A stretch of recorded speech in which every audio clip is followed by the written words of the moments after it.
श्री संत तुकोबाराय यांच्या गाथेतील संतपर प्रकरणातील 4 चरणाचा अभंग असून प्रस्तुत अभंगातून जगद्गुरु श्री तुकोबाराय संत चरणाचा नाही संतांच्या चरणाचा स्पर्श झालेल्या रजत कणाचं महत्व सांगतात. विठ्ठल विठ्ठल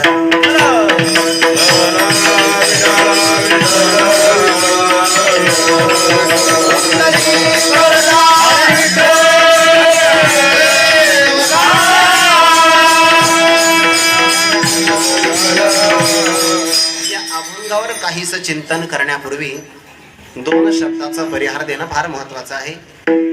आवाज आहे ना स्थिर ठेवा, कमी जास्त करू नका. ते मला लक्षात येत नाही किती ताकद लावायची. विठ्ठल विठ्ठल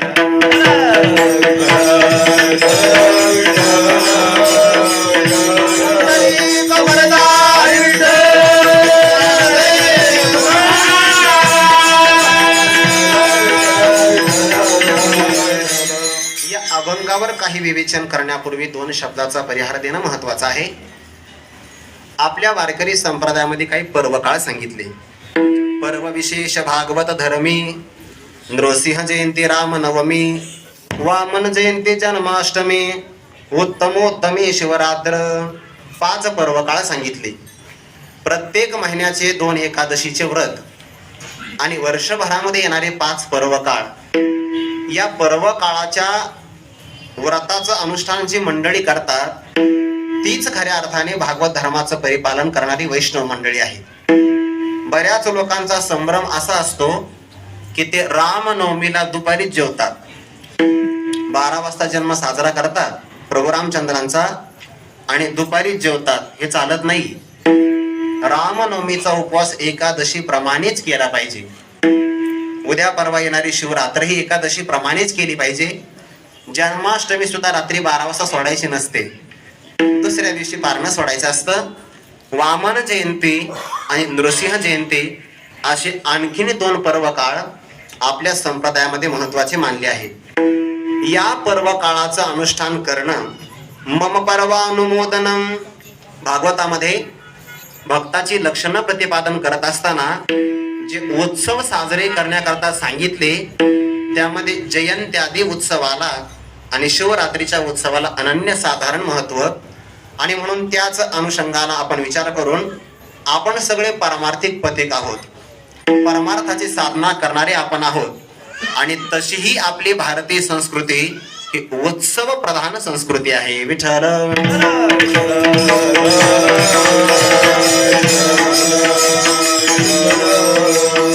जगाच्या इतिहासामध्ये बाकीच्या धर्मामध्ये मोजकेच सण आहेत आणि आपल्या सनातन परंपरेमध्ये एकही महिना असा नाही की ज्याच्यात सण नाही. सण शब्दाचा अर्थच होतो जो आनंदाचा सोहळा, त्यालाच सण असं म्हणतात. आणि मग दसरा दिवाळी तोची माझा सण असे अनेक सण साजरे केले जातात. मला असं वाटतंय या आश्रमात आल्यानंतर जाणवतंय. एक अनुभवाची गोष्ट सांगू का?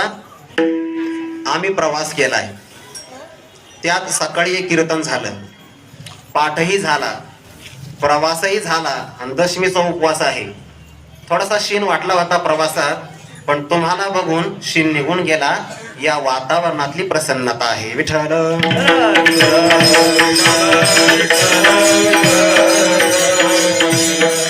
कोणत्याही भूमीमध्ये गेल्यानंतर प्रसन्नता जाणवत नाही. चांगलं आहे का? ज्या भूमीमध्ये सामुदायिक साधना घडते त्याच भूमीतले रजकण पावन होतात आणि प्रवेश केल्यानंतर समाधान देतात. विठ्ठल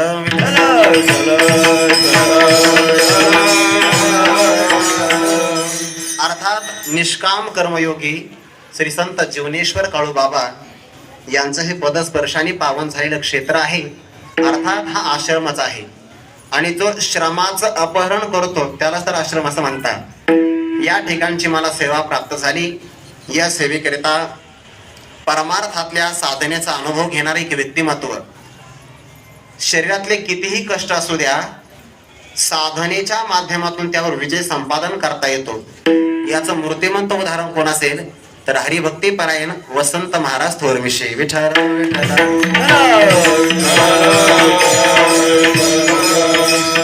गीते गीतेमध्ये भगवंताने एक वाक्य सांगतो आणि पुढे जातो. भक्तराज अर्जुनालाच गीता सांगितली. अर्जुन कोण आहे माहितीये का? सैनिक आहे. आणि म्हणून सैनिक जर आपल्या कर्तव्य कर्मावर प्रामाणिक राहिला तर परमार्थामध्ये वेगात प्रवास करतो. तसंच आपलं उदाहरण आहे. विठ्ठल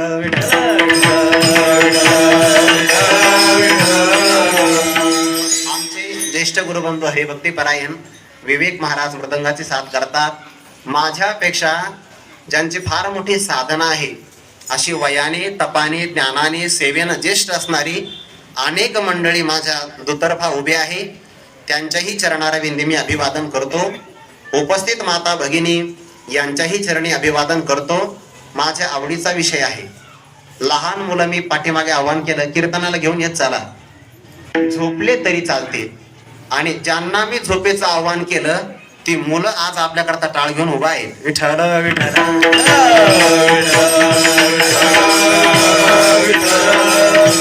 असं म्हणावं लागतं. देहिनोस्मिन् यथा देहे कौमारम यौवनम आणि परमार्थातली जरा अवस्था, या तिन्हीचा संगम इथे आपल्याला बघायला मिळतो आहे. म्हणून या सेवेकरिता जी ही परमार्थी सेवेतली मंडळी आहेत, या सर्वांच्या चरणारविंदी एकदा अभिवादन करतो. माऊली महाराज पवार आहेत, राकेश महाराज आहेत, मृदंग विशारद प्रल्हाद महाराज आहे, आणखीन जाणकार मंडळी भरपूर आहेत. सर्वांचा नामोल्लेख करणं शक्य नाही.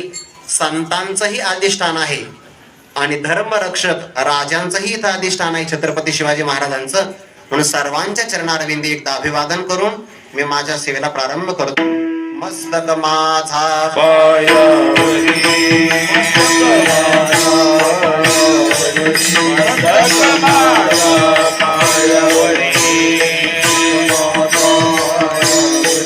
या वारकरी संतांच्या, या वारकरी संतांच्या,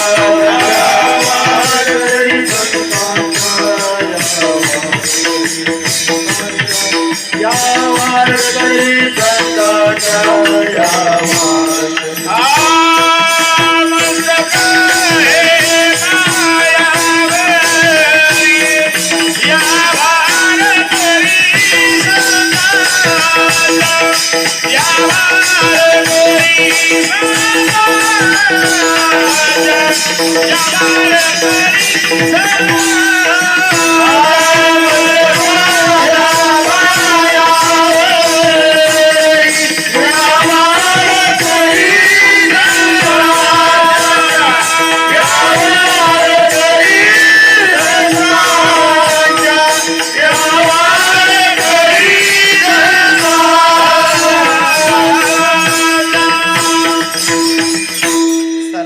चरणारविंदी एकदा अभिवादन करून मी माझ्या सेवेला प्रारंभ करतोय. अभंग जगद्गुरु तुकोबारायांचा आहे.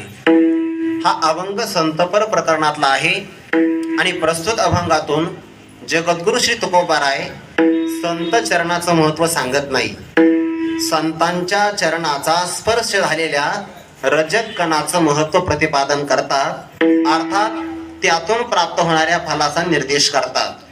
परमार्थ हा सफल आहे आणि संसार हा निष्फल आहे. विठ्ठल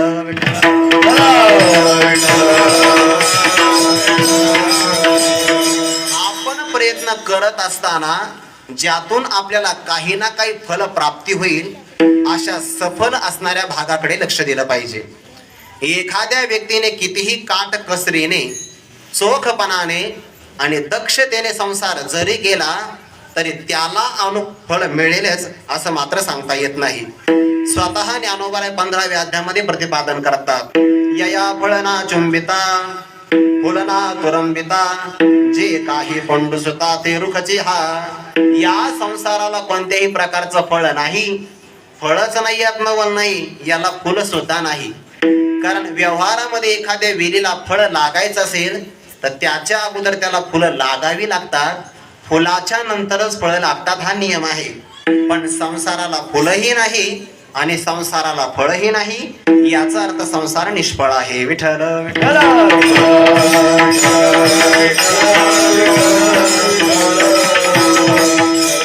संसार निष्फळ आहे याचा अर्थ फक्त 5 पद्धतीने सांगतो आहे. चांगलं लक्षपूर्वक ऐका. संसार निष्फळ का आहे त्याचं कारण आहे संसारातली एकही वस्तू आपल्याला सोबत घेऊन जाता येत नाही, म्हणूनच निष्फळ आहे. विठ्ठल विठ्ठल.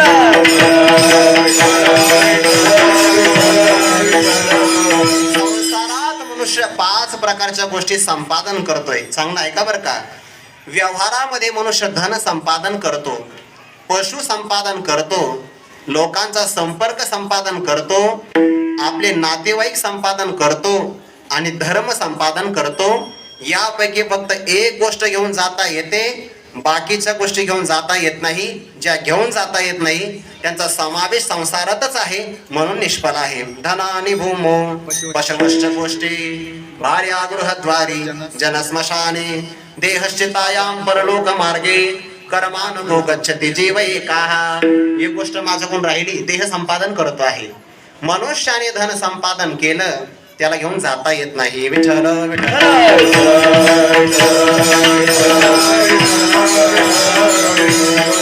काही लोकांनी एवढं धन संपादन केलंय, एवढं धन संपादन केलं, भारताच्या बँकेत ठेवत नाही, विदेशातल्या बँकेत ठेवतात, पण घेऊन मात्र जाता येत नाही.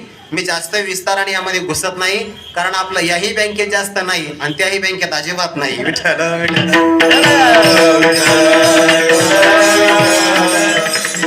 एक शब्द वापरला, या आपल्या बँकेत जास्त नाही, थोडंफार आहे ना. खरं बोलायला काय हरकत आहे? नारदाच्या गादीवर आहे, खोटं बोलू नाही. विठ्ठल विठ्ठल. पण एवढंही जास्त नाही की ज्यामुळे झोप उडून जाते, प्रमाणातच आहे. विठ्ठल विठ्ठल. रावणाधिकांनी संसार दक्षतेने केला, धनानि भूमो, पण प्राप्त केलेलं धन मात्र जमिनीतच गडप झाला आहे. तुम्हाला जर धन कसं नष्ट होतं याचा विचार जर पाहायचा असेल ना, तसे एकनाथी भागवताचा 23वा अध्याय वाचा. ज्याला परमार्थातले अनुकूलता आणि प्रतिकूलता सहज सहन करायचे असेल त्याने भिक्षुकीत अवश्य वाचलं पाहिजे. 1004च ओव्या आहे, पण संपूर्ण जीवनाला दिशा देणाऱ्या ओव्या आहेत बरं का. संपूर्ण जीवनाला. बऱ्याचदा परमार्थामध्ये आपण प्रवेश करतोय आणि आपल्याला बऱ्याचदा असं वाटतंय की माझ्या जीवनात प्रतिकूलता येऊच नाही. खरं सांगतो बघा, परमार्थामध्ये प्रवास करणाऱ्या माणसांना असं वाटतंय प्रतिकूलता येऊच नाही. याच्याकरता परमार्थात येऊच नका. प्रतिकूलता जीवनाचा अविभाज्य भाग आहे. प्रतिकूलता परमार्थात आल्यानंतरही येते आणि व्यवहार केल्यानंतरही येते. मग फरक काय आहे? व्यवहारात आलेली प्रतिकूलता सहन करता येत नाही आणि परमार्थात आलेली प्रतिकूलता सहज पार करता येते. विठ्ठल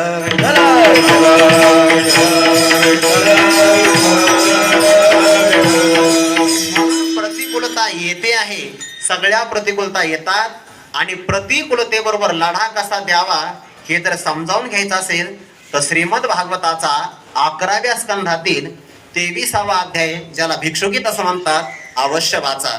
ज्या व्यक्तीचं धन योग्य मार्गाने खर्च केलं जातं ते धन साथ देतं आणि जे धन अनितीने कमावलं जातं ते कुठे नष्ट होतं त्या व्यक्तीलाही कळत नाही. महाभारतातला श्लोक आहे, अन्यायोपार्जितम धनम 10 वर्षांनी तिष्ठती प्राप्तित्वेकादशे वर्षे समूलम च विनश्यती. अन्यायाच्या मार्गाने संपादन केलेलं धन फक्त 10 वर्ष राहतं आणि 11वं वर्ष लागलं की ते तर नष्ट होतच होतं, वाड वडिलांचं सुद्धा नष्ट होतं. म्हणून गरीब राहिलं तरीही चालेल, पण वेगामध्ये श्रीमंत होण्याचा प्रयत्न करू नका. विठ्ठल विठ्ठल.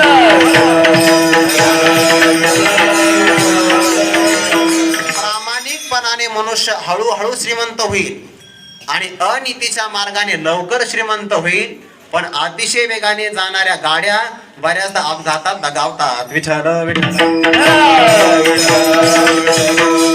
म्हणून संपादन केलेलं धन आपल्याला घेऊन जाता येत नाही, म्हणून व्यवहाराला निष्फळता आहे.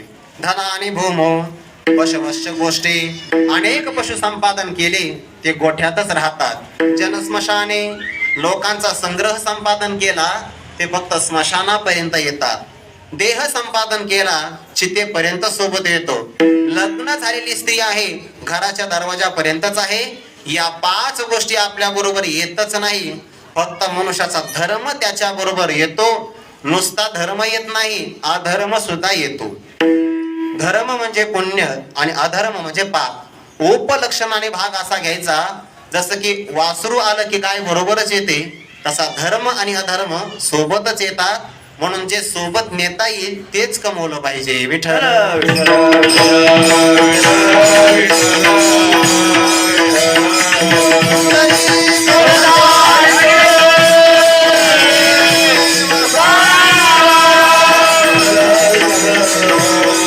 या सगळ्या विस्ताराचा अर्थ असा होतो, संसाराला निष्फलता आहे. रावणादिकांना सुद्धा सोन्याची लंका घेऊन जाता आलं नाही ना, इथे सोडावी लागली. येत नाही उरो आले अवतार, भगवंताला द्वारका सोडावी लागली. प्रभू रामचंद्रांना अयोध्येचं राज्य सोडावं लागलं. याचा अर्थ संसारातलं काही घेऊन जाता येत नाही आणि म्हणून संसार निष्फल आहे. निष्फळ संसार असल्यामुळे त्याच्या प्राप्तीकरता मनुष्य देहाचे अनमोल क्षण आपण व्यर्थ गमावू नये. अर्थात ज्याला फल आहे त्या परमार्थाकडेच आपण लक्ष दिलं पाहिजे. परमार्थातल्या सगळ्या गोष्टीला फल आहे. विठ्ठल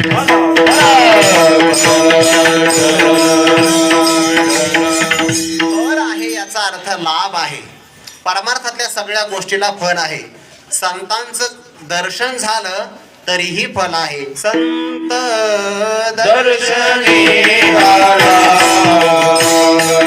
संत दर्शनी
परमार्थातल्या सगळ्या गोष्टीला फळ आहे.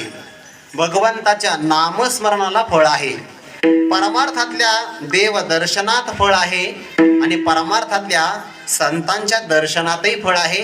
अगोदरच्या दोन मुद्द्याचा मी जास्त विस्तार नाही करणार. अभंगा करता मला संत दर्शनाचा किंवा संतांच्या लाभाचा विस्तार आणि विचार करायचा आहे. विठ्ठल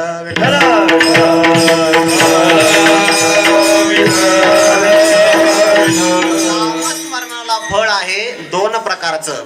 कोणतं फळ आहे? ज्ञानोबा सांगतात, हरिमुखे म्हणा हरिमुखे म्हणा पुण्याची गणना कोण करी.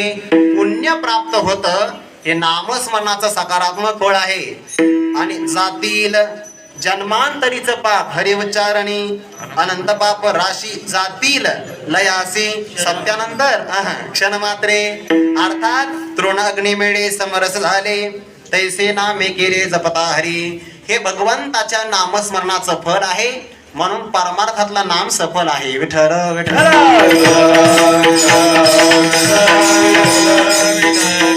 परमार्थामध्ये असणारा परमात्मा तो सफल आहे की नाही? फार सफल आहे.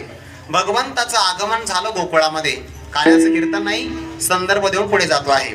भगवंताने फक्त प्रवेश केला आणि परिणाम असा झाला, चिंता ते पळाले गोकुळाबाई. चिंता ते पळाले गोकुळाबाई. चिंता ते पळाले गोकुळाबाई. चिंता ते पळाले गोकुळाबाई. प्रवेश भितरी केला देवी. प्रवेश भितरी केला देवी. प्रवेश भितरी केला देवी. प्रवेश भितरी केला देवे.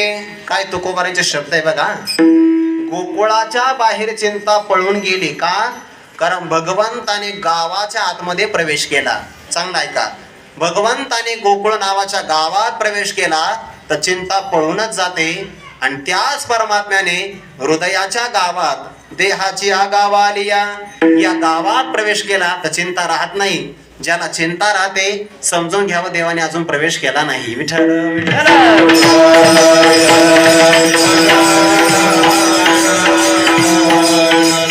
कारण देवाचा प्रवेश प्रवेश झाला या अंतःकरणामध्ये तर त्याला चिंताच राहत नाही. हा भगवंताचा असणारा लाभ आहे. हरियाला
परमात्मा मात्र हातात आलेला आहे बरं का. विठ्ठल विठ्ठल हरी आला हाता मग कैसी भय चिंता. ही सफलता आहे. घरोघरी झाला लक्ष्मीचा वास. दैन्य दारिद्र्यास त्रास आला. लोका गोकुळीच्या झाले ब्रह्मज्ञान. केलिया वाचून जप तपे. हे देवाची सफलता आहे. आणि त्याच्याही पुढची सगळ्यात मोठी सफलता आहे संतांची. विठ्ठल विठ्ठल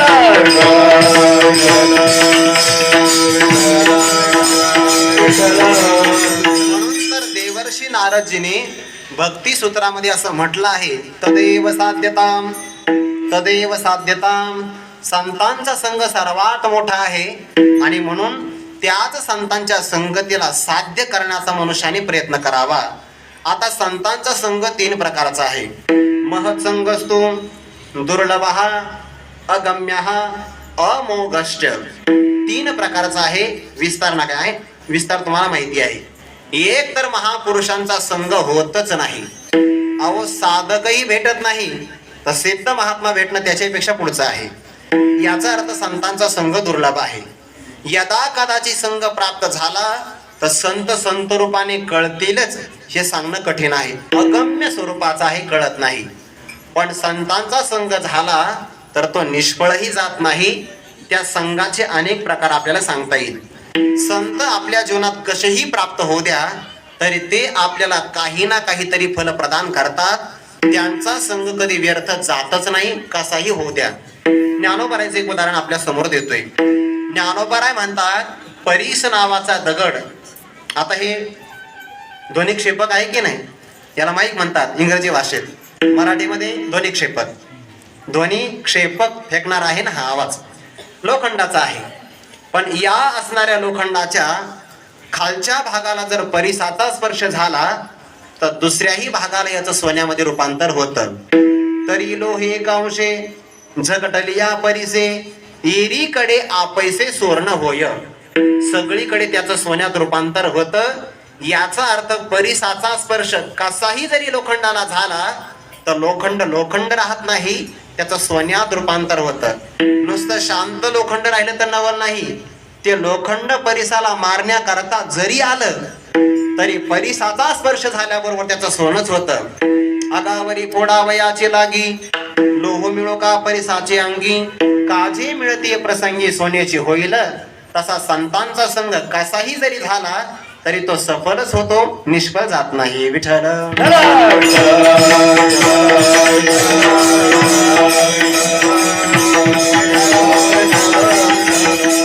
संतांचा संघ आपल्याला 2-3 प्रकारे सांगता येईल. एक, पहिला संतांचा संघ आहे वचन संघ.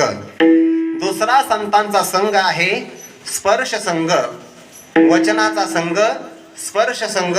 आणि तिसरा संतांचा संघ आहे अवलोकन संघ, निष्फळ जात नाही. स्पर्शाचा संघही तुम्ही नंतर घेतोय.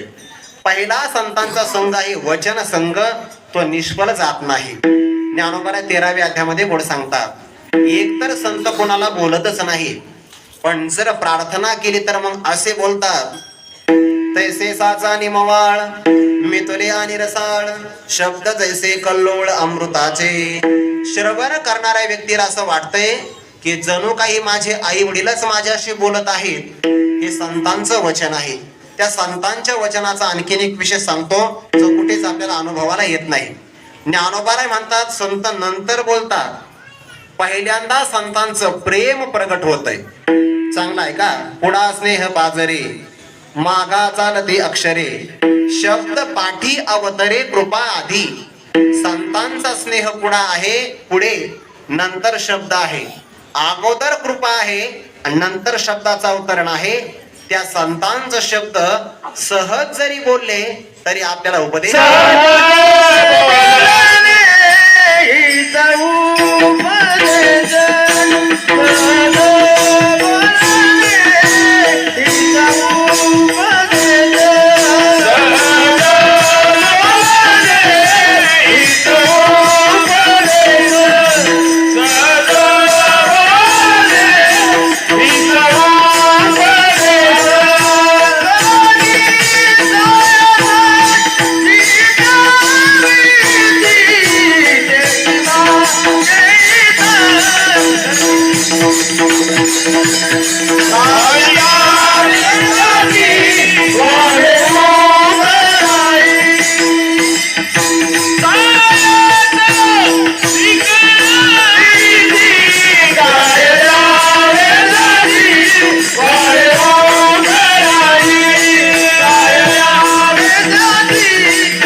हित उपदेश.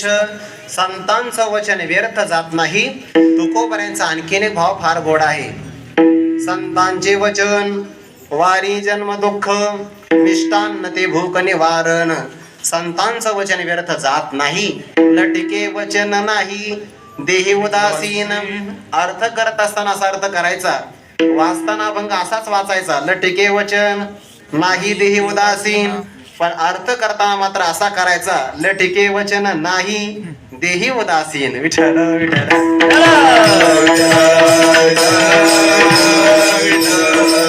अशा संतांच्या मुखातून येणारे शब्द सहज त्यांच्या ऐकता गोष्टी परमार्थ पोटी दृढावे. सहज आपल्या अंतकरणातला परमार्थ दृढ होतो. हे संतांच्या वचनातली ताकद असते. कोणाच्याही उपदेशाचा कोणाच्याही मनावर परिणाम होत नाही. चांगला ऐका, एक वाक्य परत सांगतो. ज्यांच्या जीवनामध्ये निष्कामता असते, ज्यांच्या हृदयामध्ये भक्ती असते, त्यांच्याच वचनाचा समाजावर प्रभाव होत असतो. निळोबरांचं प्रमाण आहे, कडू त्यांचा समागम ज्यांचे प्रेम विठ्ठली. पुढे सहज त्यांच्या ऐकता गोष्टी कोणाच्या, ज्यांचं प्रेम विठ्ठलावर आहे त्यांच्या जर गोष्टी ऐकल्या तर मगच परमार्थ दृढ होतो. उदाहरण सांगतो म्हणजे लक्षात येईल. एखाद्या व्यक्तीला जर आपण अशी गोळी फेकून मारली बंदुकीतली तर एवढी लागत नाही, आणि जर ती पिस्तूल मधून आली तर मनुष्याचा वध करते. का? बंदुकीतून आली तर त्यात सामर्थ्य असतं. तसं सहज आपण बोललो तर काहीच प्रभाव होत नाही. पण तेच वचन संतांच्या हृदयातून आणि मुखातून आलं तर मग उपदेश होतो. विठ्ठल विठ्ठल.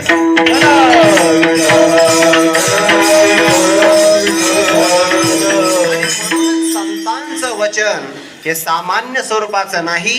ज्ञानोबाराय अलंकापूर क्षेत्रामध्ये राहत असताना विसोबा खेचरांनी रांधणच मिळू दिलं नाही. मांडे भाजण्याकरता कुंभाराला सुद्धा ताकीद दिली. अजिबात कोणी यांना काही द्यायचं नाही, मदत करायची नाही. पण काहीच तक्रार नाही. मुक्ताई घरी आल्या, रडत रडतच आल्या. छोट वय आहे आणि मुक्ताईचा लाड करावा ज्ञानोबाराय यांनी. बहीण भावाचं अतिशय उत्कृष्ट प्रेमाचं उदाहरण काय असेल तर हेच उदाहरण आहे. त्याच्यात ते प्रसंगही जर आपण ऐकला तर हृदय असं गहिवरून येत आहे. ज्ञानोबाराय विचारतात, मुक्ताई रडण्याकरता काय झालं? काही नाही म्हणे दादा. कधी नाही ते निवृत्तीनाथांनी आज इच्छा प्रगट केली आहे मांडे खाण्याची. कधी नाही ते जे प्रवृत्तीवरच येत नाही ते आज प्रवृत्तीवर आले आणि त्यांनी काहीतरी खाण्याची अपेक्षा प्रगट केली. आईच्या नंतर इच्छा पूर्ण कराव्या त्या बहिणीने, आणि म्हणून माझी इच्छा आहे, मी सगळं साहित्य तयार केलं, पण मांडे भाजण्याकरता मात्र पात्र मिळत नाही ना. ज्ञानोबाने सांगितलं काही हरकत नाही, मी योगाग्नीच्या द्वारे पाठ तप्त करतो आणि त्यावर मांडा टाकायचा आणि भाजायचा. ते भाजल्याशिवाय, तवाही भाजल्याशिवाय चांगल्या प्रकारची भाकर येत नाही. तो मांडा फुलण्याकरता चांगल्या प्रकारे ते तप्त झालं पाहिजे. आणि योगाग्नी प्रकट झाल्याबरोबर नेत्रातून ज्वाळा बाहेर पडल्या, मुखातून बाहेर ज्वाळा पडतात, लाल असं लोखंड तापावं तसे ज्ञानोबांचे पाठ तप्त झाले. आणि मांडा टाकल्याबरोबर फुलला येत नवल नाही. जर चांगल्या प्रकारे स्वयंपाक झाला ना त्याचा सुगंध येत असतो. विठ्ठल विठ्ठल. मातीवर मांडा टाकण्याचा अवकाश लगेच तर तरुण तो फुलून यायचा. आणि मग आपण यांना काहीच मिळू दिलं नाही, बघूया आपले हट्ट कसे पूर्ण करतात असं विसोबा खेचारांना वाटलं आणि तो खिडकीतून पाहू लागला. ज्ञानोबाचं सामर्थ्य लक्षात आलं त्याच्या. ऐका, यांचा छळ करावा हे त्यांचं पाप होतं, पण यांचा चमत्कार पाहावा हे त्याचं पुण्यही होतं. विठ्ठल विठ्ठल. खेचरांनी पाहिलं की हे सामान्य नाहीये, तेने देव जैसे परब्रह्मीचे ठसे.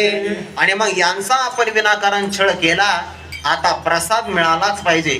ज्ञानोबांच्या निवृत्तीनाथांच्या पात्रावर असणारा उष्ट अन्न प्रसाद आपल्याला मिळावा याकरता तो खेचराप्रमाणे आला. खेचर म्हणजे कोण?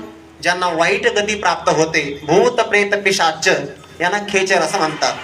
ख शब्द आकाशाचा वाचक आहे आणि जे आकाशामध्ये चरण करतात त्यांना खेचर असं म्हणतात. हे बाकीच्या योनीमध्ये फिरणारे जे असतात ना ते वायू शरीराचे असल्यामुळे आकाशात फिरतात आणि म्हणून उष्ट अन्न खाण्याचा त्यांनाच अधिकार आहे. एक वाक्य सांगतो, धर्मशास्त्रातलं विधान असं आहे, जेवण करता करता जर लाईट गेली, अंधार पडला आणि जर आपण दिवा लावण्याकरता उठलो तर परत त्या ताटावर पुन्हा बसायचं नसतं.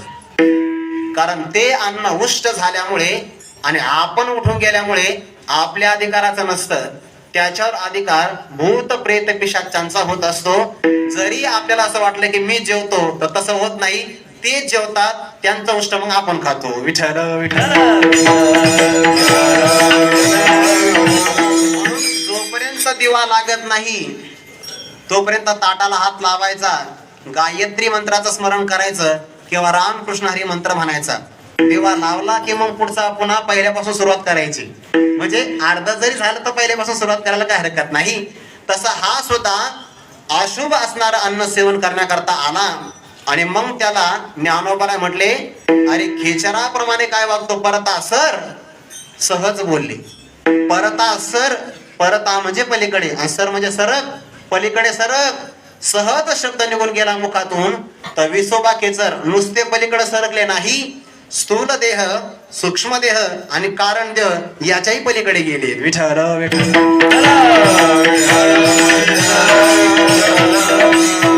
पंचकोशाच्याही पलीकडे गेले. का? सहज बोलणे, हित उपदेश. आणि म्हणून संतांच्या वचनाला सफलत्व आहे, संतांच्या असणाऱ्या अवलोकनालाही फार महत्व आहे. संत कोणाकडे पाहत नाही.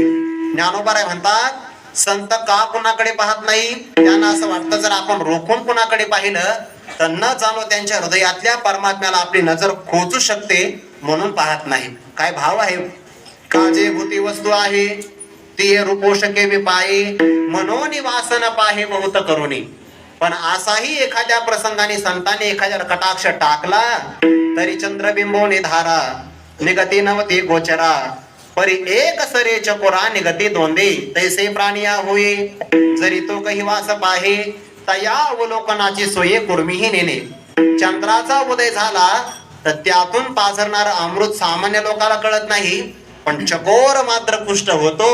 तसं महापुरुषाने कोणाकडे सहज जरी पाहिलं तरी त्याला सुद्धा ब्रह्मतेची पुष्टी प्राप्त. कृपा कटाक्ष न्याहाळीने आपल्या माझी बैठीने पापड खुमा देव विठ्ठले भक्तानी गले वरदाने. कृपा कटाक्ष न्याहाळीने आपल्या माझी बैठीने पापड खुमा देव विठ्ठले.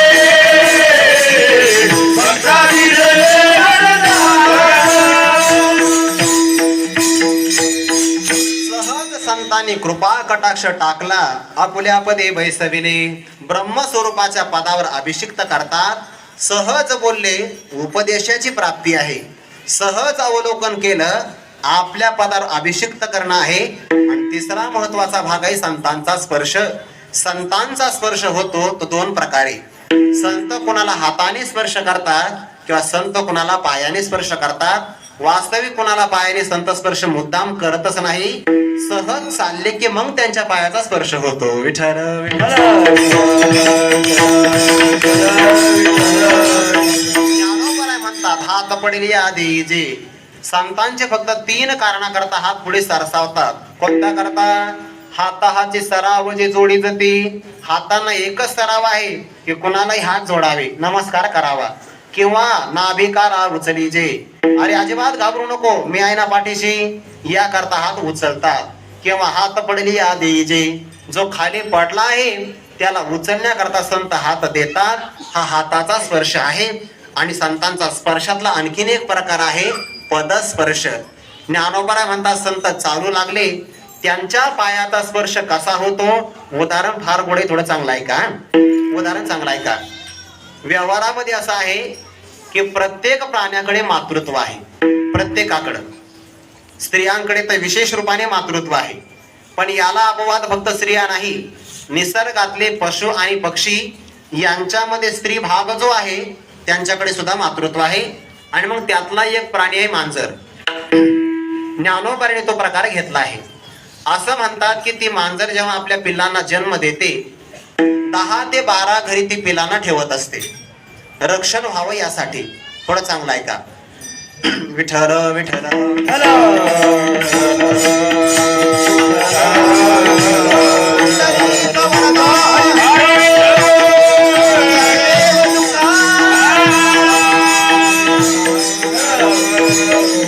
आता ती मांजर आपल्या पिल्लांना दुसऱ्या घरात घेऊन जाणार आहे तर ती कोणाला मला हेल्प करा असं नाही म्हणत, ती स्वतः घेऊन जाते. बरं घेऊन जायचं म्हणलं की हात कुठं आहे? चारही त्याला पायच आहे. ते उचलताना आपल्या पिल्लांना कशी उचलते? तोंडाने उचलते. आणि त्या तोंडात दातही असतात. कोणते दात? जे दात उंदराचं सहज ऑपरेशन करतात ते दात, सहज. पण त्या दातांचा स्पर्श मात्र त्या पिल्लांना किती गोड होतो. ज्ञानोबा म्हणतात मोहाचे ने सांगडे लासे पिली धरी तोंडे ते दातांचे आगरडे लागती जैसे. प्रेमाच्या संबंधाने, प्रेमाच्या चिमट्यामध्ये 2 असणाऱ्या ओठात ती मोहाच्या प्रेमाने आपल्या पिलांना मांजर पकडते. लाशी म्हणजे मांजर. लासी पिली धरी तोंडे. आणि मग त्या तोंडात असणारे दात त्या पिलांना कसे लागतात? चांगला आहे का? पिलांचे डोळे अजून उघडले नाही, म्हणजे त्वचा मऊ आहे. त्या मऊ त्वचेला जसे त्या मांजरीचे दात लागतात तसे संत चालले की संतांचे पाय प्राणी मात्रांना तसे लागतात. विठ्ठल विठ्ठल.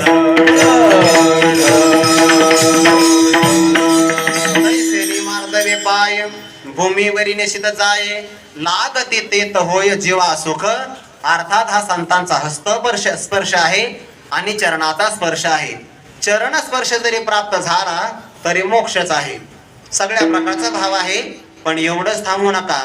संतांनी पाहिलं तरी उद्धार, बोलले तरी उद्धार, हाताने स्पर्श केला तरी उद्धार, पायांचा स्पर्श झाला तरी उद्धार. यात नवल नाही. संत जेव्हा पदस्पर्श करतात तेव्हा तो साक्षात स्पर्श आहे. पण संतांनी ज्याला स्पर्श केला त्याचाही आपल्याला स्पर्श झाला तरी आपला उद्धार आहे.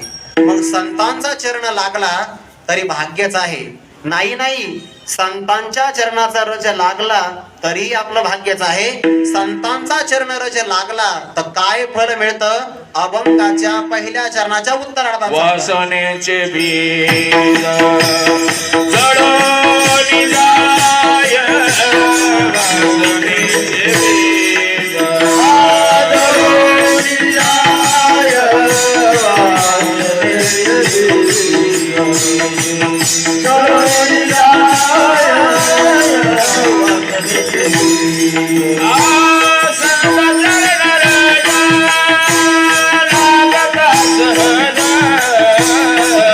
संत चरण लागता सहज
संतांचा चरण लागला तर उद्धार होईल यात नवल नाही. संतांच्या चरणाचा रजक कणाचाही स्पर्श झाला तरी सुद्धा फळ आहे. संत चरण रज लागता कसा लागला पाहिजे, पण सहज लागला पाहिजे. आणि तो रजकण जर आपल्याला सहज लागावा असं वाटत असेल तर संतांच्या पुढं नाही मागं चाललं पाहिजे. विठ्ठल रामाच्या पाठी तारके शिराज, रामाच्या पाठी तारके शिराज, लागावया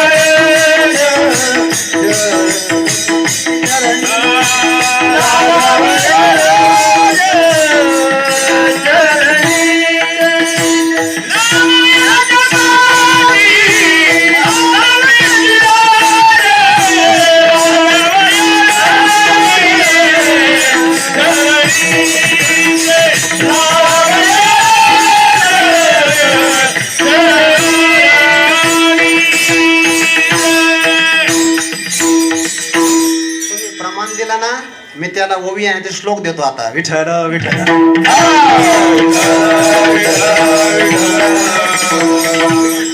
परमात्मा सुद्धा संतांच्या पाठीमागे चालतो. नामयाचे पाठी चाली केशिराज, लागावया रज चरणीचे. आता ज्ञानोबरा काय म्हणतात ते बघा. कैवल्य सुखासाठी परमानुगे किरटे, उदळती पाया पाठी चालताजे. त्यांच्या पायाच्या मागे चालता चालता जे रजकण मिळतात त्याने मोक्ष सुखाची प्राप्ती होते. हा झाला ओवीचा भाव. श्लोक ऐका. निरपेक्ष मुनिम शांतम निर्वैरम समदर्शनम अनुव्रजाम्यहम नित्यम पोयेत्यंग्रेनोभिः. भगवान असं म्हणतात, जो निरपेक्ष आहे, मुनी आहे, निर्वैर समदर्शी आहे, अशा भक्ताच्या पाठीमागे मी सुद्धा चालतो. कारण त्याचे रजकण मला लागले, मला पवित्रपणा येतो. विठ्ठल विठ्ठल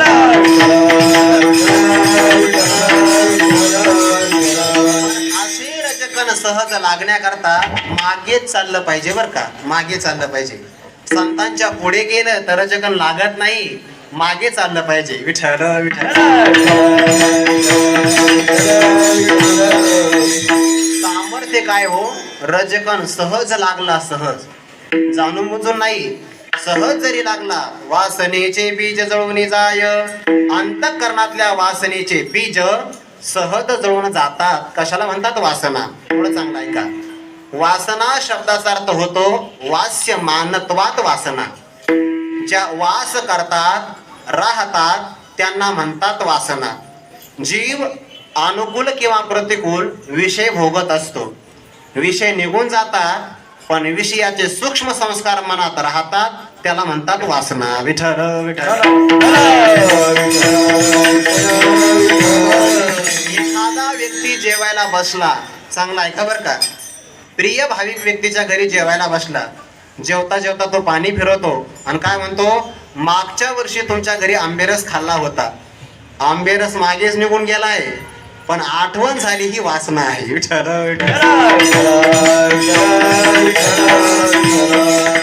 वासनेतही दोन प्रकार आहे. एक शुभ वासना आहे आणि दुष्ट वासना.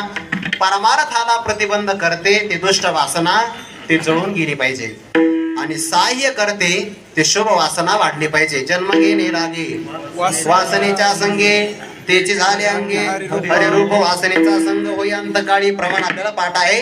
म्हणून ज्या शुभ वासना आहे त्या राहिल्या पाहिजे आणि ज्या अशुभ वासना आहे त्यांचं बीजासहित जलन झालं पाहिजे, जळल्या पाहिजे.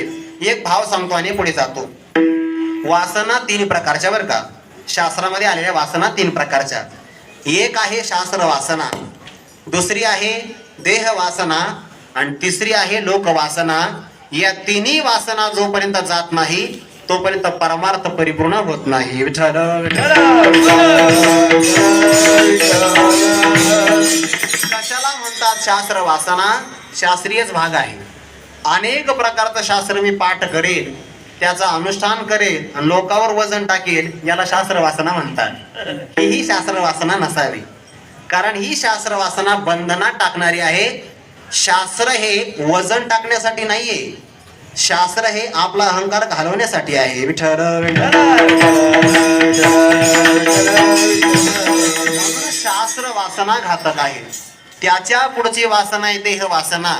मी सौंदर्य संपन्न असावं, मी चिर तरुण अवस्थेला प्राप्त व्हावं, ही देह वासना परमार्थातच आहे असं नाही. व्यवहारात सर्वात जास्त भाग याचा आहे. जगामध्ये नवीन नवीन सौंदर्य प्रसाधन निर्माण होतात, त्याला कारण देह वासना आहे. देह वासना. कोणतीही जाहिरात लावा तुम्ही, सौंदर्य प्रसाधन येणारच, कारण का देह वासना आहे. विठ्ठल विठ्ठल. आणि तिसरी वासना आहे लोक वासना. लोकांनी माझी कायम स्तुतीच करावी, लोकांनी कायम मला सन्मानच द्यावा, कोणीच निंदा माझी करू नये असं वाटणं, याला म्हणतात लोक वासना. लोक प्रभू रामचंद्रांचं त्या काळातच निंदा करत होते असं नाही, आजही करतात, पण त्यांना मात्र उत्तर फार चांगलं मिळालं, कारण आता मंदिर तयार होत आहे. विठ्ठल विठ्ठल.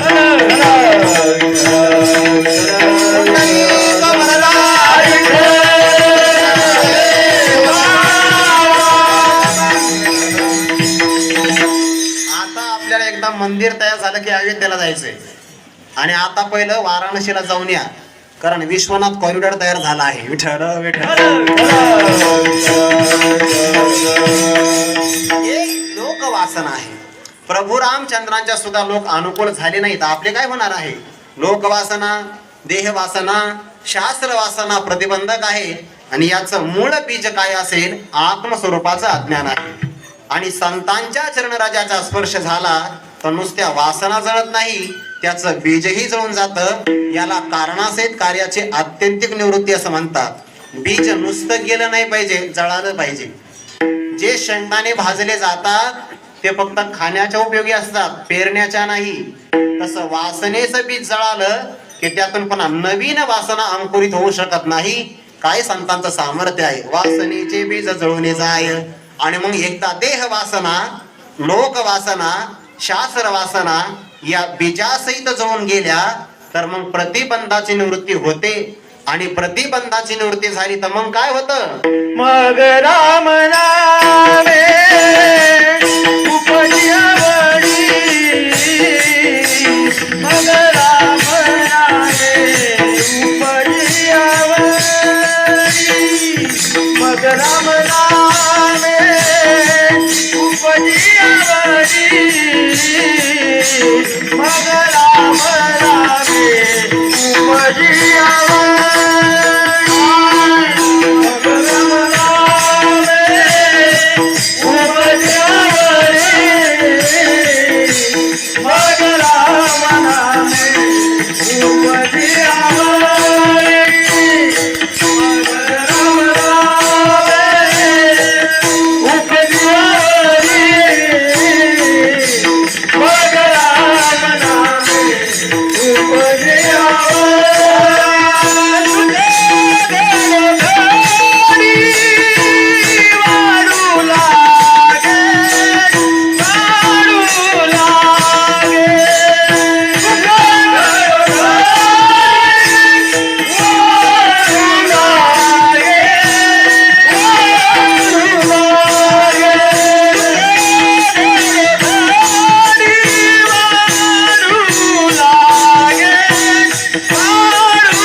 मग राम नामे उपजियावरी.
या प्रेमापुढे आमचे हार आहे, म्हणूनच याला हार म्हणतात ना.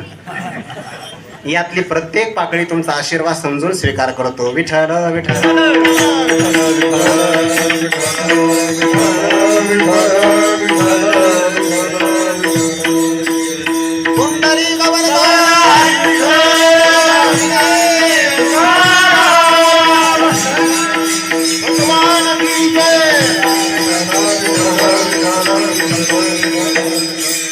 एकदा अंतकरणातल्या वासना जळून गेल्या मग काय घडतं? मग राम नामी उपजे आवडी, सुख घडो घडी वाढू लागे. परमार्थाचा खरा आनंद मग सुरू होतो. एक आयुर्वेदातलं आरोग्यशास्त्रातलं उदाहरण देतो. एखाद्या व्यक्तीला जर ताप आला तर काय होतं? त्याच्या तोंडाची चव निघून जाते, त्याला साखरही कडू लागते. मग काय केलं पाहिजे? साखरच खाल्ली पाहिजे. अर्थात ही नाही, खडी साखर खाल्ली पाहिजे. विठ्ठल विठ्ठल. एक प्रसंग असा येतो की तापीच्या माध्यमातून कडू झालेलं मुख शांत होतं आणि मग साखरेचा स्वादिष्टपणा, मधुरपणा अनुभवाला येतो. तसं परमार्थामध्ये जोपर्यंत वासनेचा कडवटपणा जात नाही तोपर्यंत राम नावात आवड निर्माण होत नाही. विठ्ठल विठ्ठल.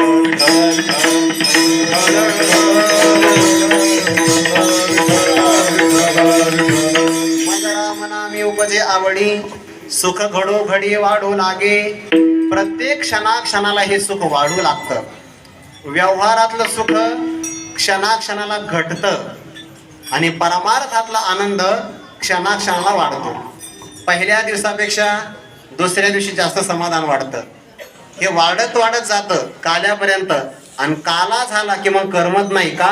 परमार्थातला आनंद आहे. विठ्ठल विठ्ठल. एक सुख असं आहे जे घटत जातं, एक सुख असं आहे वाढत जातं, आणि तिसरं सुख असं आहे जे घटतही नाही वाढतही नाही. जे वाढत घटत नाही त्याला ब्रह्मसुख म्हणतात, जे घडतं त्याला विषय सुख म्हणतात, आणि जे क्षणाक्षणाला प्रतिक्षणम वर्धमानम असं असतं त्याला भक्ती प्रेम सुख असं म्हणतात. सुख घडो घडी वाढू लागे. ते प्रत्येक क्षणाला वाढतच. विषयातला आनंद त्याला अर्थशास्त्रामध्ये सीमांत उपयोगिता असं म्हणतात. पहिल्या घासाला जेवढा आनंद मिळतो गोड पदार्थाचा तेवढा दुसऱ्या घासामध्ये मिळत नाही, दुसऱ्या घासातला तिसऱ्या घासाला मिळत नाही. सीमांत उपयोगिता आहे अर्थशास्त्रामध्ये. तसं विषयातला आनंद, मुलगा गावातून आला परदेशातून तर पहिल्या दिवशी आनंद आहे, दुसऱ्या दिवशी तेवढा नाही, तिसऱ्या दिवशी अजिबात नाही. किंवा आळंदीला शिकणारी मुलं गावाकडे जातात दिवाळीला, पहिल्या दिवशी आनंद आहे, दुसऱ्या दिवशी कमी आनंद आहे, आणि 2-4 दिवस गेले आणि त्याने आपला मूळ स्वभाव प्रगट केला तर गावाकडून फोन येतो, महाराज याला घेऊन जा. विठ्ठल विठ्ठल विषयातला आनंद क्षणाक्षणाला कमी होत जातो आणि परमार्थाला आनंद क्षणाक्षणाला वाढत जातो. वर्षा काळी सरिता जैसी जळू लागे पंड सुता, तैसा निचन विभजता श्रद्धा दिसे. प्रत्येक्षणम वर्धमानम. जर आनंद मिळत असेल तर समजून घ्यावा आपला परमार्थाचा प्रवास योग्य दिशेने आहे. नाहीतर कालच्या पेक्षा आज जास्त समाधान आहे, असमाधान आहे, तर कुठेतरी विचार करण्याची गरज आहे. आणि समाधान वाढलं तर मग वेगाने पुन्हा अत्यधिक परमार्थ करण्याची आवश्यकता आहे. सुख घडोघडी वाढो लागे. जे सुख अंतकरणात दाटतं त्याचा परिणाम पुन्हा होतो. कंठी प्रेम दाटे, नयनी निरलोटे, हृदयी प्रगटे राम रूप. कंठ सद्गतीत होतो, नेत्रातून प्रेमाश्रू धारा वाहू लागतात आणि हृदय शुद्ध झाल्यामुळे हृदयामध्ये राम रूप प्रगट होतं. उदाहरण देतो आपल्याला. शीतळ चंद्राच्या किरणाचं प्रतिबिंब किंवा चंद्रबिंब जर ग्रहण करायचं असेल तर वाटीत असणारं पाणी स्वच्छ असावं लागेल. आणि दुसरा महत्वाचा भाव, ते स्थिर असावं लागेल. जर ते हलत असेल पाणी तर चंद्रबिंब त्यामध्ये स्थिर दिसणार नाही आणि गढूळ असेल तर प्रगटच होणार नाही. तसं अंतःकरण शुद्ध लागेल. यात द्वेष, मत्सर, घृणा, तिरस्कार, ईर्ष्या, असूया, स्पर्धा हे विकार चालत नाही. अंतःकरण शुद्धही लागेल आणि स्थिरही लागेल. मग त्या अंतःकरणामध्ये हृदयी प्रगटे राम रूप, भगवंताचं रूप प्रगट होईल. पण हे सगळं घडण्याकरता काय करावं लागेल? संतांचा चरणराजाचा कसा तरी आपल्याला स्पर्श व्हावा लागेल.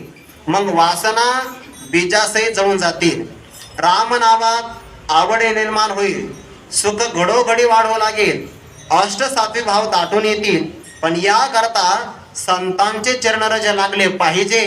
हे साधन कसं आहे? तुका म्हणे साधन सुलभ गोमटे, परी उपदिष्टे पूर्व पुण्य. या साधनाला ऐका बर का, इथे संताला साधनत्व दिलेलं नाहीये. संतांना साधन असं नाही म्हटलं. संतांना साधनत्व देता येत नाही. संत साध्य आहे. साधनत्व कनिष्ठ असतं. संतांना साधनत्व दिलं नाही. संतांच्या चरणाच्या रजाला साधनत्व दिलं आहे. विठ्ठल संत चरण रज साधन सुलभ गोमटे असा अर्थ करायचा आहे. पहिल्या चरणातला एक शब्द खाली घ्यायचा अर्थासाठी. संत चरण रज साधन सुलभ गोमटे. सुलभ आहे म्हणजे सर्वांना करता येण्यासारखं आहे आणि गोमट आहे म्हणजे स्वीकार केली तर काही बाधाच होत नाही म्हणून गोमट आहे. विठ्ठल विठ्ठल. संतांचा चरणरज आपल्याला लागावा याकरता वर्तमान काळातलं नाही, परी उपदिष्टे पूर्व पुण्य, मागच्या अनंत जन्मातलं पुण्य असावं लागेल. आणि ते पुण्य जर आपल्या जवळ संचित असेल तर हे साधन आपल्याला करता येतं. संतांचा चरणरज लागला आणि वासना मुळासहित नष्ट झाल्या असं एखादं उदाहरण आहे का? एक उदाहरण सांगतो आणि थांबतो. विठ्ठल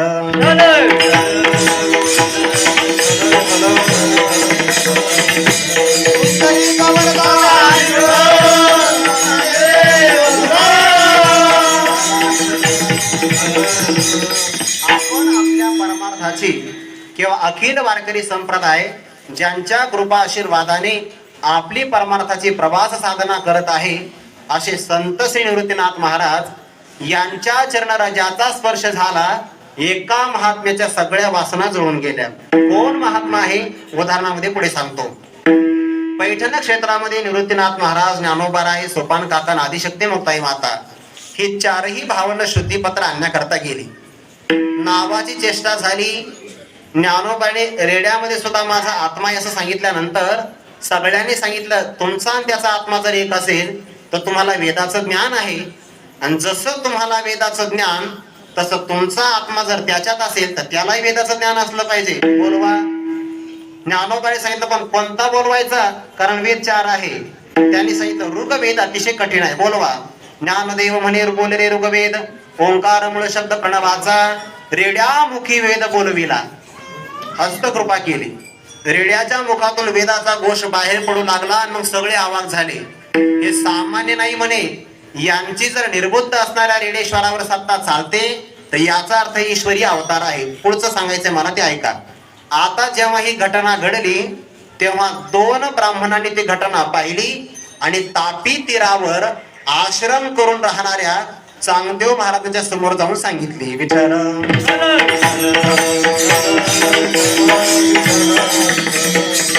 या अगोदरचा इतिहास असा आहे की चांगदेव महाराजांनी योग साधना करून 100 वर्षाचं वय झाल्यानंतर 14 वेळा काळाला माघारी परतवून लावलं होतं. 14 वेळा बरं का. 100 वर्ष वय झालं आणि काळ घेऊन जाण्याकरता आला की आपले प्राण ब्रह्मांडामध्ये स्थापन करायचे आणि मग यम निघून गेला की पुन्हा शरीरामध्ये येऊन दुसरं नाम धारण करायचं. असं 14 वेळा झालं. 1400 वर्ष जिवंत राहणारे चांगदेव महाराज तोपर्यंत सगळ्या जगाला माहीत झाले होते. अहो सध्याच्या काळात एखादा 100च्या पुढे जरी गेला तर सगळ्या वर्तमानपत्रात फेसबुकला त्याच्याच बातम्या असतात. मग 100च्या पुढे जर गेला एखादा व्यक्ती आयुष्याची मर्यादा तर सगळ्या जगाला माहिती होतो. 1400 वर्ष जिवंत राहणारे चांगदेव महाराज कुणाला माहिती नाही? सगळ्याला माहिती. योग सिद्धीचा पराक्रमाचा साधनाचा प्रकार असल्यामुळे सगळ्या देशातले राजे हल्लीच्या काळातले सगळे मंत्री त्यांचे शिष्य होते. विठ्ठल विठ्ठल.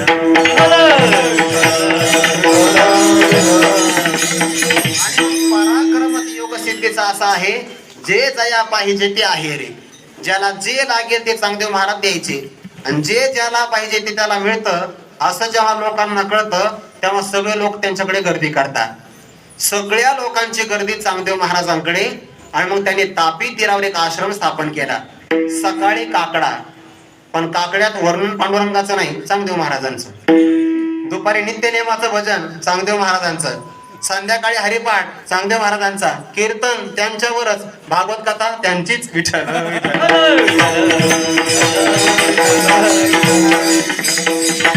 सगळ्या प्रकारचा सिद्धीचा असणारा सोहळा चांगदेव महाराज अनुभवतात आणि पैठण क्षेत्रामध्ये पराक्रम बघितला. त्या 2 ब्राह्मणांनी ही बातमी तिथं जाऊन सांगितली की चांगदेव महाराजांचं काय तुम्ही गुणगान करतात?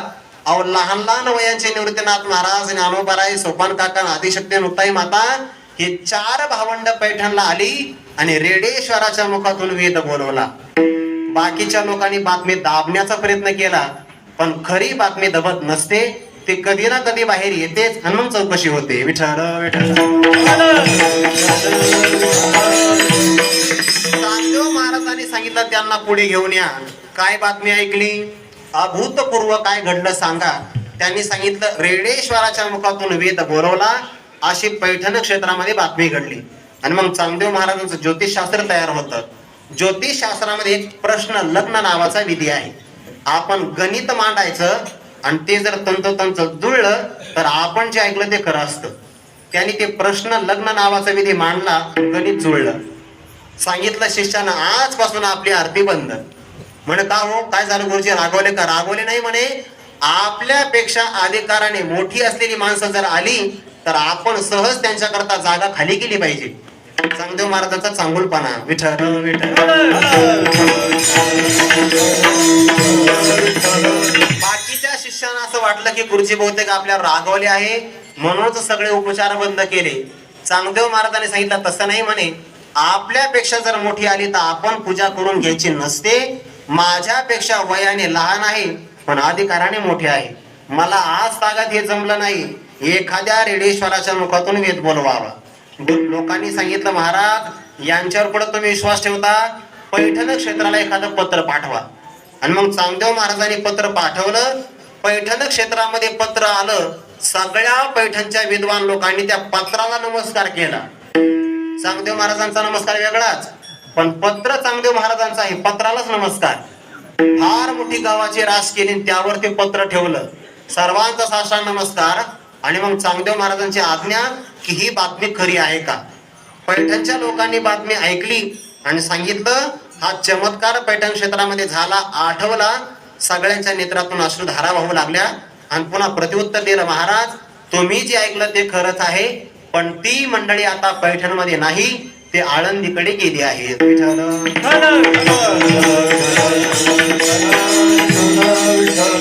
आता आळंदीकडे गेली म्हटल्यानंतर आपणही आळंदीला गेलं पाहिजे. चांगदेव महाराजांनी सगळ्या शिष्यांना सांगितलंय बघा आपल्याला आळंदीला त्यांच्या भेटीला जायचं आहे. शिष्य थोडे चॅप्टर असतात जवळचे. त्यांनी सांगितलं महाराज आता त्यांची सिद्धी आहे की नाही आपल्याला माहिती नाही, कदाचित सिद्धी जाऊही शकते, आपण त्यांच्या सिद्धीचा काहीतरी अनुभव घेतला पाहिजे. म्हणून 2 वयोवृद्ध असणारे ब्राह्मण आळंदीला पाठवले. पण पत्र लिहिण्याकरता प्रारंभ केला तर मूळ न संभवे पत्रिकेचे. पत्रिकेत नेमकं चिरंजीव लिहावं तर पराक्रमाने मोठे आहे, बरं तीर्थरूप लिहावं तर वयाने लहान आहे, नेमकं काय लिहावं कळेनाच. कोरच पत्र दिलं. आमचे गुरुवारी मारुती बाबा सांगत असतात, एका शिष्याने विचारलं का रे म्हणे तू गुरुजींकडे पत्र दिलं, हातामध्ये पेन किंवा लेखणी आहे पण पत्र ते काही लिहितच नाही, त्या लेखणीमध्ये काय शाई नाही का? त्या विद्यार्थ्याने सांगितलं इथं शाई भरपूर आहे पण इथं काहीच नाही. विठ्ठल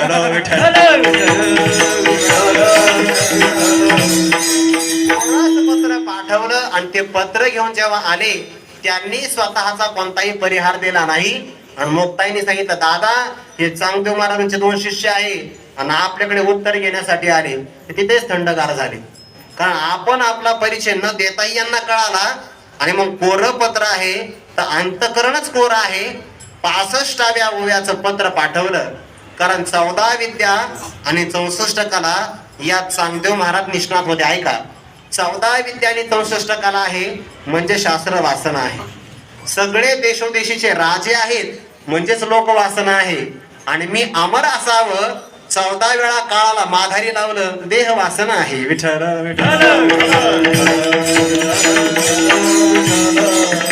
आणि मग पत्र जेव्हा मिळालं तेव्हा पाहिलं तर अर्थच करता येईना. शिष्याला सांगितलं आता विलंब नाही करायचा, वेळ कमी आपल्याकडे, लवकरात लवकर गेलं पाहिजे. पण मग शिष्याने सांगितलं महाराज असं नाही जायचं, त्यांच्यावर सुद्धा आपली छाप पडली पाहिजे. मग आळंदीच्या भाषेत वजनात जायचं.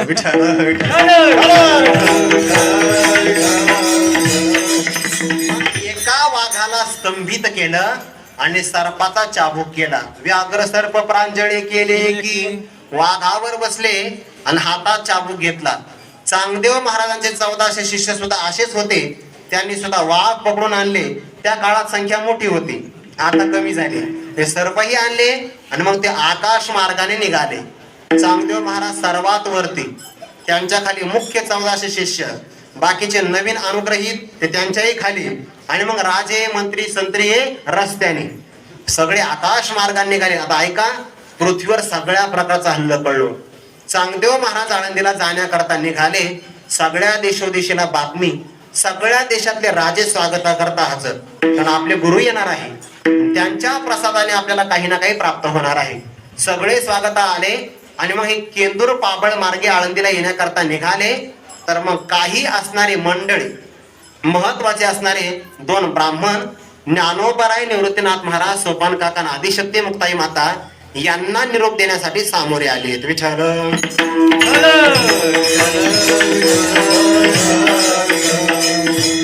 ही बातमी जी घडली, घटना घडली, ही पौष महिन्यात घडलेली आहे. कारण पौष महिन्यामध्ये थंडी जास्त असते आणि पौष महिन्यातली थंडी पुष्ट करते, म्हणून त्या महिन्याला पौष म्हणतात. म्हणून पौष महिन्याचा फायदा घेतला पाहिजे. आता गेला निघून, पुढच्या वर्षी घ्या.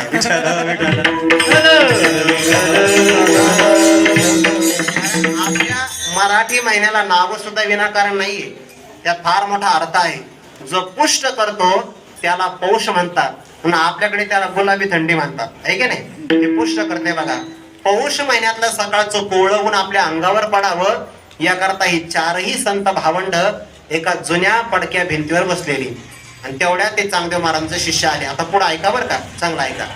चांगदेव महाराज आपल्या भेटी करता येतात. निवृत्तीनाथाने सांगितलं ज्ञानोबा आपल्यालाही त्यांच्या भेटी करता गेलं पाहिजे. जायचं कसं म्हणे, तो जर अपूर्व वाहनामधून येत असेल तर आपणही अपूर्व वाहनातून गेलं पाहिजे. कारण समोरचा ज्या क्षेत्रात असेल त्या क्षेत्रातलाच वापर आपण केला तर त्यावर वजन पडतं. ते जर सिद्धीचा वापर करून येत असेल वाघावर बसून तर आपणही सिद्धीचाच वापर केला पाहिजे. ते वाघावर बसून येतात ना, मग चालविली जड भिंती, त्या भिंतीलाच आज्ञा दिली आणि मग भिंत आकाश मार्गाने निघून लागली. आता चांगदेव महाराजांच्या लक्षात आलं आणि गुरुवारी मारुती बाबा सांगत असतात, हे वाटते की खरं तर. आता चांगदेव महाराज चालले होते आकाश मार्गातून वाघावर बसून, ज्ञानोबाराची भिंत त्याच्याही वरून चालली आकाश मार्गाने. हे वाघाने पाहिलं आणि खालच्या खाली राजीनामा दिला. विठ्ठल विठ्ठल.